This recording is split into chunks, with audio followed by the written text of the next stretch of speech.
Hey y'all, here we are back with part 3 of the 1996 Power of the Force 2 Rebel Snowspeeder. Electronic. I might throw that out there. Rebel Snowspeeder Electronic. Very 90s here. So this is it. This is it with its beautiful stickers. From my good eBay friend Zach Paris. Very good. The one thing that I've noticed with his stickers, um, it's because one, you could tell the difference that these are reproductions, but also he did not spray a UV coat on this, so these easily fade. So do not keep it near sunlight; it will fade, even if it's not near sunlight. But he told me that, and he's planning on next year for 2019 to release the stickers with a UV coating. It's a rumor right now, but still, you should still get these. They are great. They don't distract really anyone, but it is just something that you'll notice happen compared to maybe original ones. But that's good because these are reproductions, and you don't want to be using stickers that are 22 years old on a toy like this. But anywho, I really love this. This is the Snowspeeder I had as a kid back in 1997. I think I got it for Christmas of 97, I believe. Trying to give you a light here. It's a little bit dark in here, but I'm going to try my best. So, there's stickers inside the cockpit. This was not in the original 1980 Snowspeeder.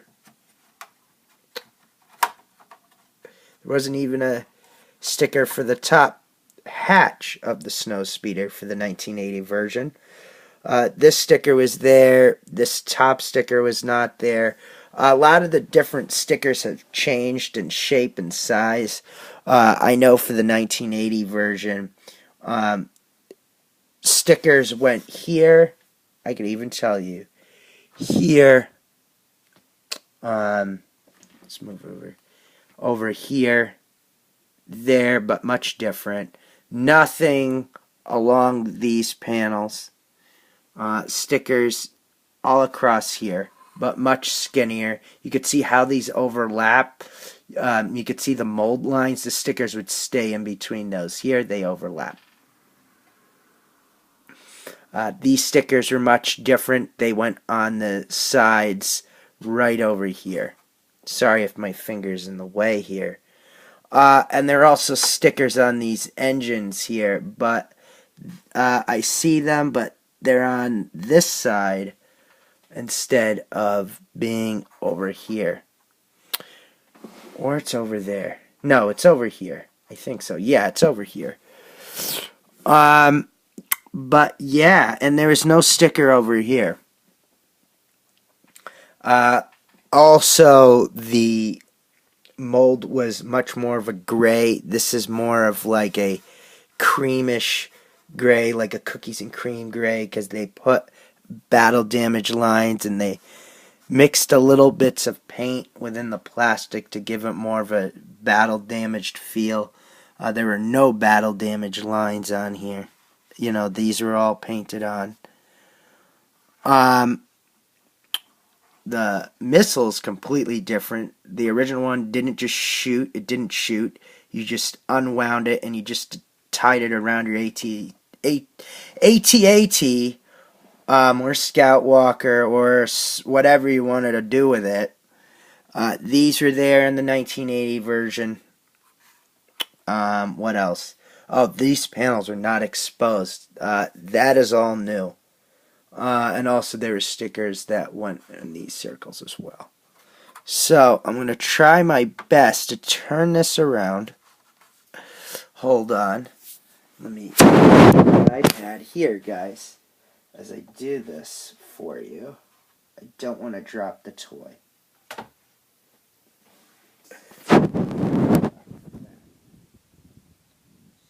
here we are in the back of the vehicle.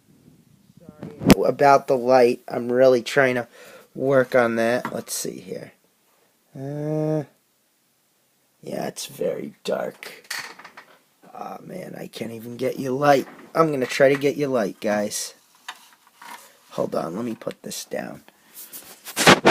Sorry about this, guys. It's like I said, I owe you so many videos. I'm just going to throw these up. These have been long awaited. My future ones will be back to the video editing that I done in Adobe Premiere, so it'll be much more polished. So sorry for those who critique videos and just don't like, when the screen goes black and whatever in the lighting, but... So, on the back here, there is enamel, battle damage, just engine soot. And they even painted it on the end caps here. On the vintage one, let's see, stickers here and over here as well.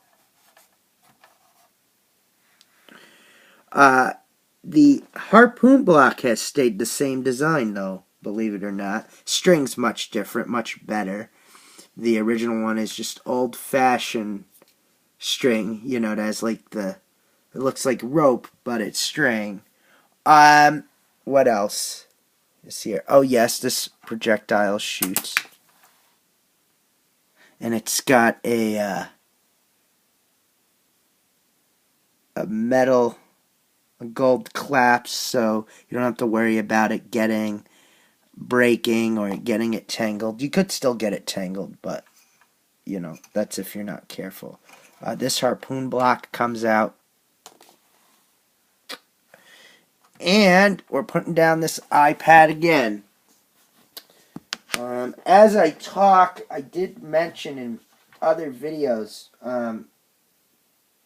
for 2019, we are shooting in on a different device.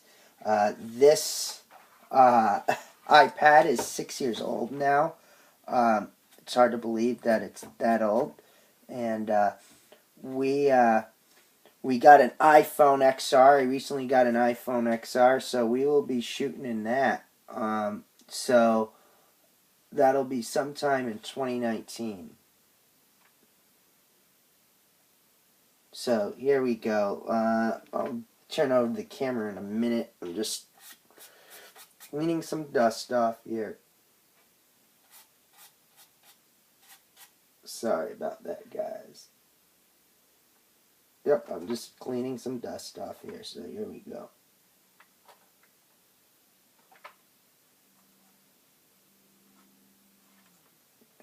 Here we go. Okay, so here we go. Once again, I apologize. So stickers underneath here. These battle damage ones. Not on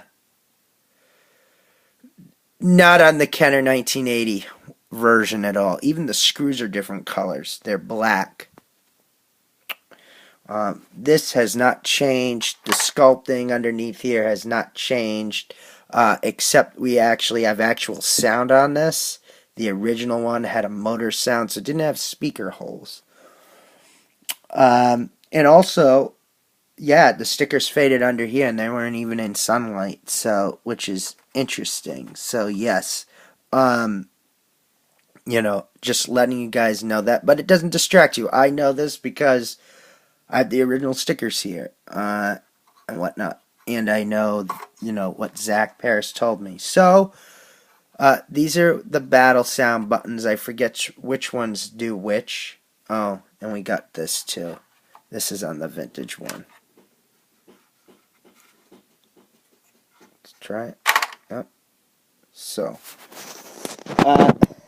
putting the iPad to the side again as we carefully turn this over. And as I'm doing this, I'll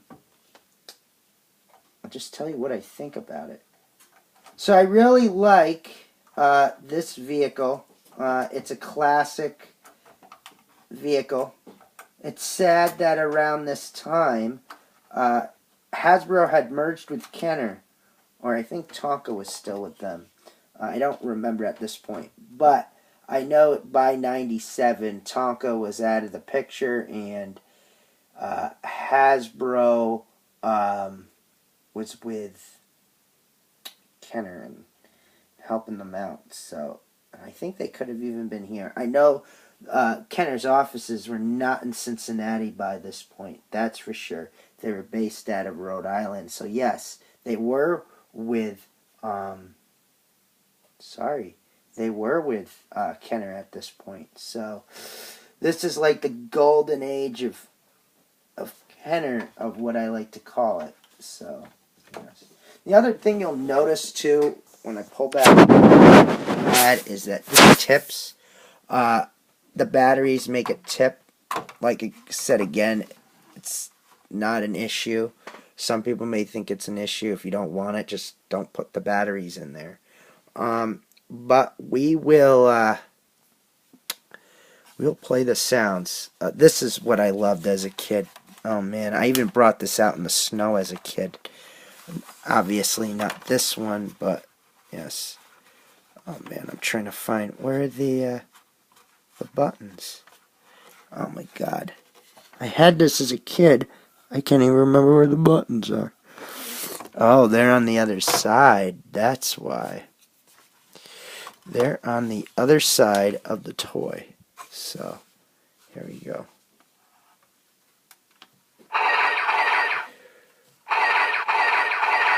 Oh, wow. So, there's no red accurate sound. It actually lights up the same color as the 1980 version.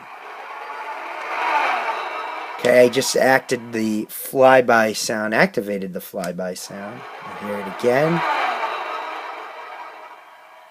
We'll hear it again.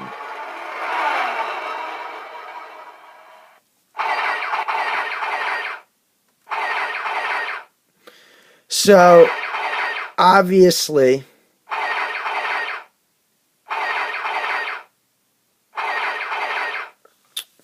there is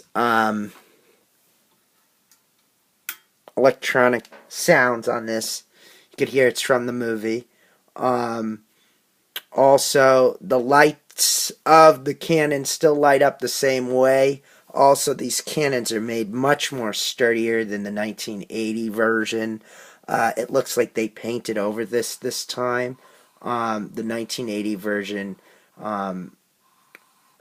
it was a tube, and then this piece was just a solid piece of clear plastic, which you'll see. Here it looks like they took the same mold but just modified it a little bit different and made hollow cuts and all these certain things on here.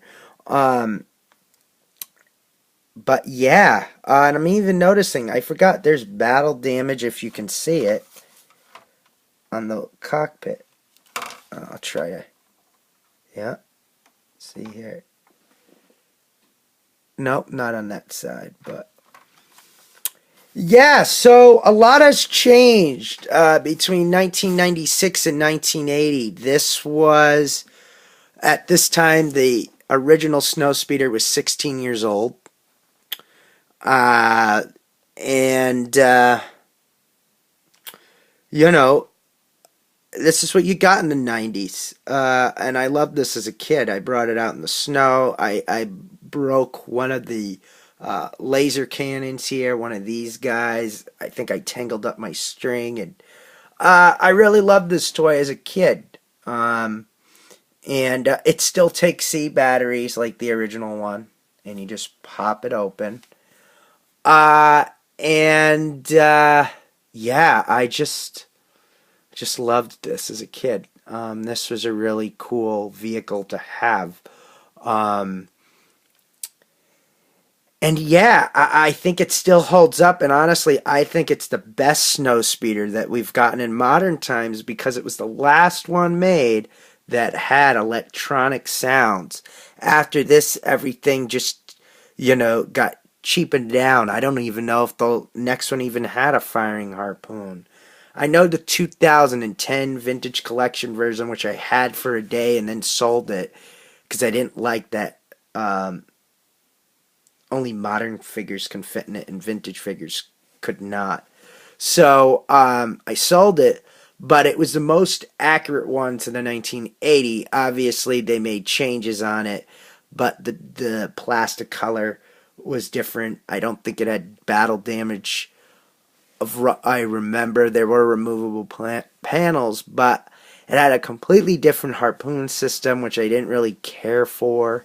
The only thing that I cared for was the string was longer, but I don't know. I felt like it was missing something. But this is a classic here, just because this was during the Golden Age of Kenner. Golden Age of Kenner. This is when Star Wars was brought back again and was resurrected. And also, this looks great, next to a vintage Kenner vehicle. Unfortunately, I don't have any pilots at the moment to go with this. I'm planning on getting a Wes Jansen from 2008 and then getting a Zev Senerka, the pilot. I could be saying his name wrong. I know his name's Zev, but I'm planning on getting him. He was the guy that tied around the walker's legs, I believe. But anyways, this is it.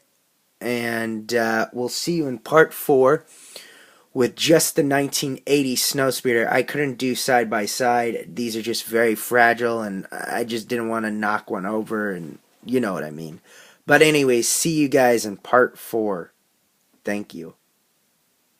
And Merry Christmas, and have a Happy New Year. Stay tuned.